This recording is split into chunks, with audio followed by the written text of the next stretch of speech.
I am Dr. Gopika from Bangalore. Today, I want you to know about what IVF means.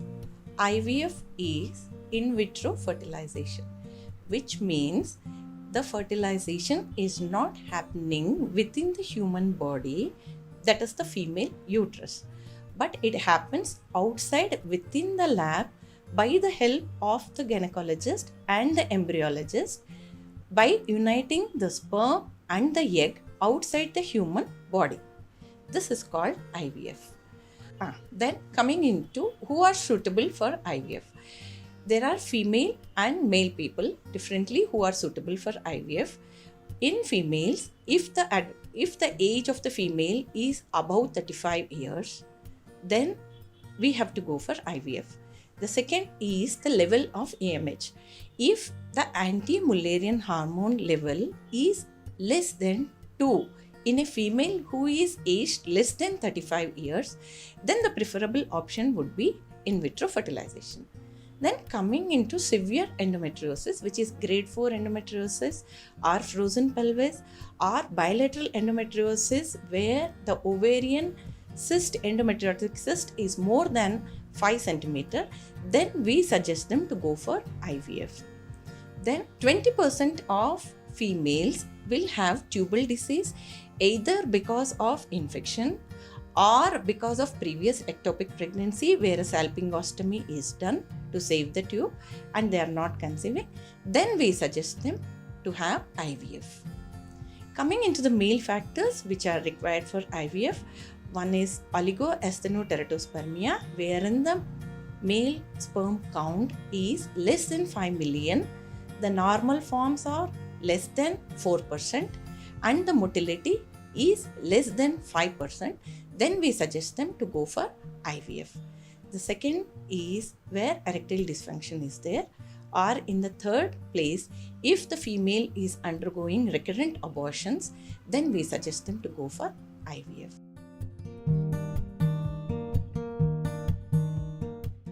Coming into what are the prerequisites for IVF. The first thing is we need to know the uterine status of the female.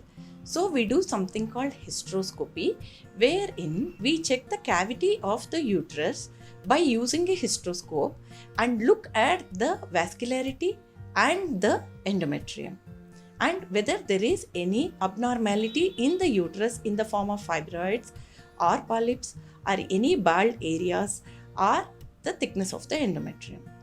The second thing is the baseline hormone levels of the female. This has to be done on second or third day of menstrual cycle. The hormone tests are FSH, that is follicle stimulating hormone, the LH, the luteinizing hormone, and the AMH, which is anti-Mullerian hormone. Additional hormonal tests that are required for the female are the prolactin levels and the thyroid levels. Then we go with the male partner. We ask him to give the semen sample and test for semen sample and then take the semen for freezing. Then we do the antral follicular count, which is again done on second or third day of menstrual cycle, and take the antral follicular count. Coming into the process of IVF, we start it from second or third day of menstrual cycle after finishing all the baseline hormone levels, and then we stimulate the female by giving hormonal injections every day at one particular time, and that is followed up by the follicular scans till the size of the follicle reaches about 1.85 to 2 centimeters on ultrasound. After that, the serum estradiol levels are checked and then we fix a time for the egg pickup. The egg pickup will be done on an outpatient basis. There is no need for admission in the hospital except for 4 to 5 hours, and there is no, preferably I mean to say that there is no overnight admission and the patient need not undergo any surgery. It is just from the transvaginal route, from the natural orifice with a very small needle under anesthesia. We pick up the eggs and the husband's semen count will be taken on that same day as the fresh sample, and we unite the egg and the sperm in the embryo in the lab with the embryologist, with the help of the embryologist. 2 to 3 days, the embryologist will keep the embryos in the incubator. After 3 days, depending upon the division of the embryos, either the embryo transfer will be done on the 3rd day or on the 5th day if the embryos are good and the lab has the facility to convert it into blastocyst. The transfer is done either on the 3rd day or the 5th day, and following that, the patient comes for a urine pregnancy test 14 days later. We give a date, and that day the serum beta HCG and the urine pregnancy test are done to confirm whether the pregnancy has happened. Suppose say if they get how many number of embryos are transferred in a cycle. Suppose say the female gets around 8 to 10 good quality embryos, then all the embryos need not be transferred in the same cycle because there are chances of getting a multiple pregnancy. So what we do is we transfer either 2, 3 or 4 embryos depending upon the grade of embryos. If the grade of embryos is grade A, then we transfer only 2 embryos.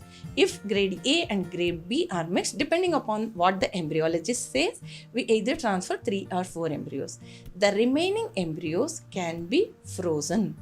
Freezing means that the patient need not undergo. Suppose there is a failure of one IVF cycle, the patient need not undergo the stimulation again and again, and the embryos can be transferred after preparation of only the endometrium, the uterine lining, and the frozen embryos can be transferred to the female patient, and that will act like a fresh IVF cycle. That means the chances of getting pregnancy second or third time is better. Suppose say the patient conceives in first cycle itself, then if the patient wants to have a second baby or the third baby, again she need not undergo the same old IVF process, but the frozen embryos can be thawed and transferred in a cool cycle. This is the advantage of frozen embryo transfer.